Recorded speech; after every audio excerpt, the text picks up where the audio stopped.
El Código Da Vinci, por Dan Brown. Capítulo 3.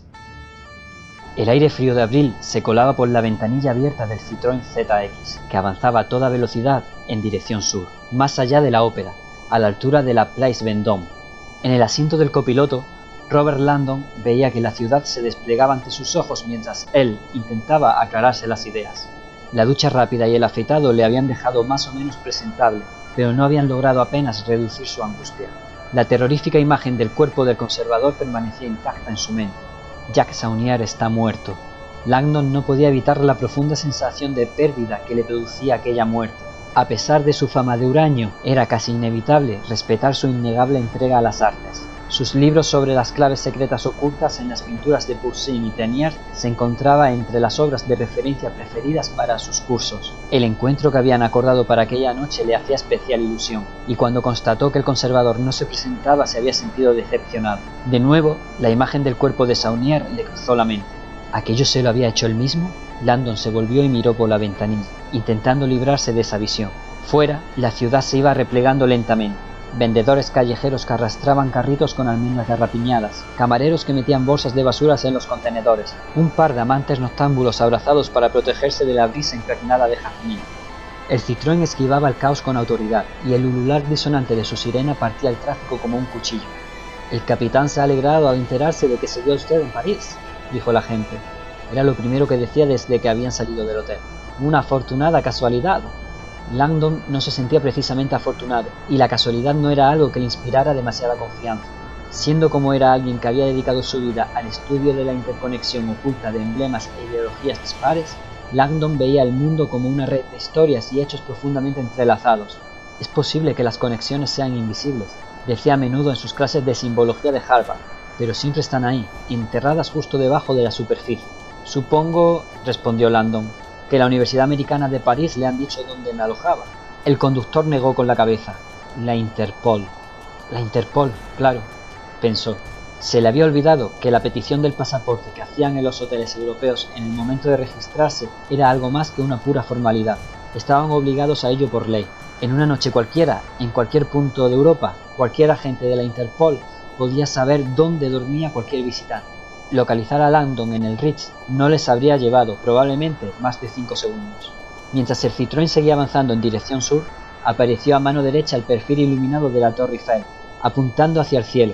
Al verla pensó en Vitoria, y recordó la alocada promesa que se habían hecho hacía un año de encontrarse cada 6 meses en algún lugar romántico del planeta. Langdon sospechaba que la Torre Eiffel habría formado parte de aquella lista. Era triste pensar que la última vez que la besó fue en un ruidoso aeropuerto de Roma hacía más de un año.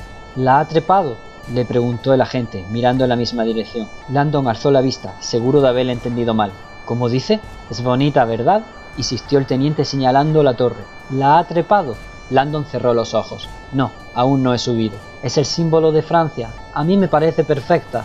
Sonrió, ausente. Los simbologistas solían comentar que Francia, un país conocido por sus machistas, sus mujeriegos y sus líderes bajitos y con complejo de inferioridad, como Napoleón o Pipino el Breve, no podía haber escogido mejor emblema nacional que un faro de 300 metros de altura. Cuando llegaron a la travesía con la Rue de Rivoli, el semáforo estaba en rojo, pero el coche no frenó. El agente cruzó la calle y entró a toda velocidad en un tramo arbolado de la Rue Castiglione y que servía como acceso norte a los famosos jardines centenarios de las Tullerías, el equivalente parisiense del Central Park neoyorquino. Eran muchos los turistas que creían que el nombre hacía referencia a los miles de tulipanes que allí florecían, pero en realidad la palabra Tullerías, Tuileries en francés, hacía referencia a algo mucho menos romántico. En otros tiempos, el parque había sido una excavación enorme y contaminada de la que los contratistas de obras de París extraían barro para fabricar las famosas tejas rojas de la ciudad, llamadas Tuiles. Al internarse en el parque desierto, el agente apretó algo debajo del salpicadero y la sirena dejó de sonar.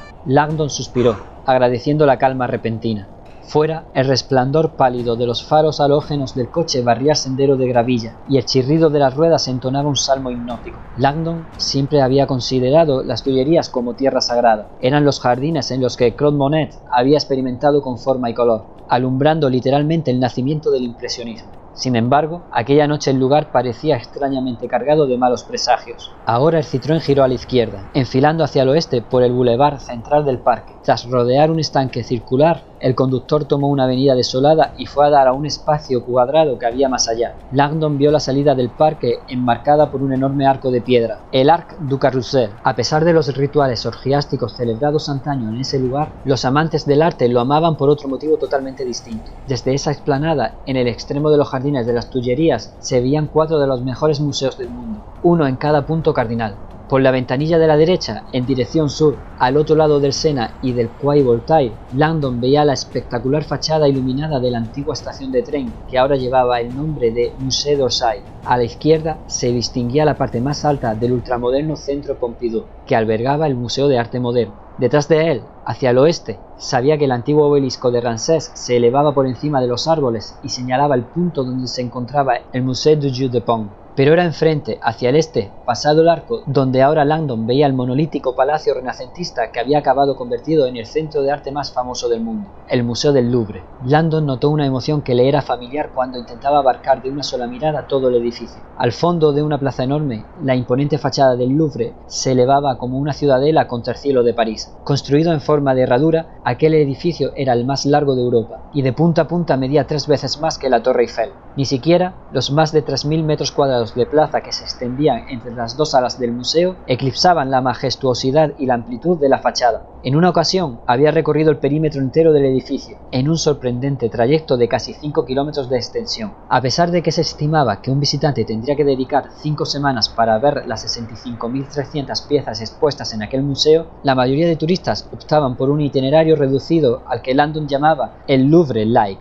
una carrera para ver sus 3 obras más famosas: la Mona Lisa, la Venus de Milo y la Victoria alada de Samotracia. Art Buchwald, el humorista político, había presumido en una ocasión de haber visto aquellas 3 obras maestras en tan solo 5 minutos con 56 segundos. El conductor levantó un walkie-talkie y habló por él en francés a una velocidad endiablada. Monsieur Langdon es arrivé, 2 minutos. Entre el crepitar del aparato llegó una confirmación ininteligible. El agente dejó el walkie-talkie y se volvió hacia Langdon. Se reunirá con el capitán en la entrada principal. Ignoró todas las señales que prohibían el tráfico rodado en la plaza. Aceleró y enfiló por la pendiente. La entrada principal surgió frente a ellos, destacando en la distancia, enmarcada por 7 estanques triangulares de los que brotaban unas fuentes iluminadas. La pirámide. El nuevo acceso al Louvre se había hecho casi tan famoso como el mismo museo. La polémica y ultramoderna pirámide de cristal, diseñada por I.M.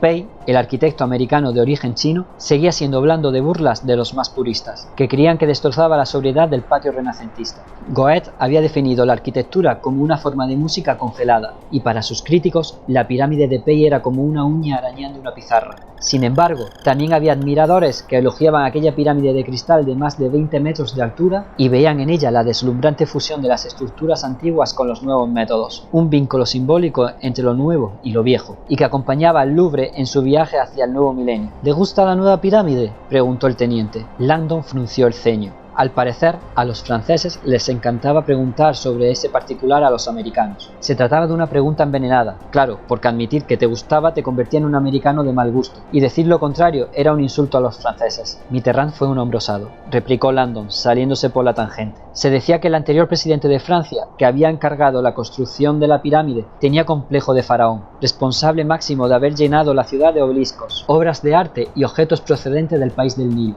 François Mitterrand sentía una pasión tan desbocada por la cultura egipcia que sus compatriotas seguían llamándolo la Esfinge. ¿Cómo se llama el capitán?, preguntó Langdon, cambiándole de tema. Bezoufage, dijo la gente mientras acercaba el coche a la entrada principal de la pirámide. Pero le llamamos Le Toureux. Langdon le miró, preguntándose si todos los franceses tenían aquellos extraños epítetos animales. ¿Llaman toro a su jefe? Su francés es mejor de lo que admite, Monsieur Langdon, respondió el conductor arqueando las cejas. Mi francés es pésimo, pensó, pero mi iconografía zodiacal es algo mejor. Tauro siempre ha sido el toro. La astrología era una constante simbólica universal. El coche se detuvo, y el agente señaló el punto entre 2 puentes tras el que aparecía la gran puerta de acceso a la pirámide.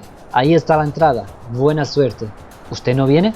He recibido órdenes de dejarlo aquí. Tengo otros asuntos que atender. Langdon respiró hondo y se bajó del coche. Ustedes sabrán lo que hacen. El agente arrancó y se fue.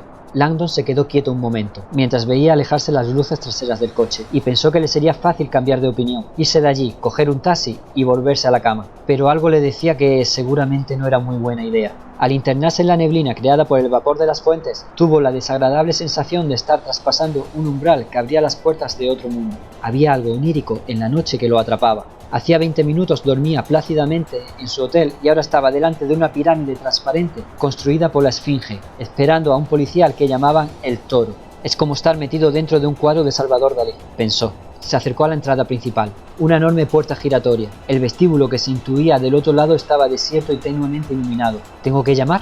Se preguntó si alguno de los prestigiosos egiptólogos de Harvard se habrían plantado alguna vez frente a una pirámide y habrían llamado con los nudillos, esperando una respuesta. Levantó la mano para golpear el vidrio, pero de la oscuridad surgió una figura que subía por la escalera. Se trataba de un hombre corpulento y moreno, casi un neandertal, con un grueso traje oscuro que apenas le abarcaba las anchas espaldas. Avanzaba con la inconfundible autoridad que le confería unas piernas fuertes y más bien cortas. Iba hablando por el teléfono móvil, pero colgó al acercarse a Langdon, a quien le hizo una señal para que entrara. «Soy Bezufach», le dijo mientras pasaba por la puerta giratoria, capitán de la Dirección Central de la Policía Judicial.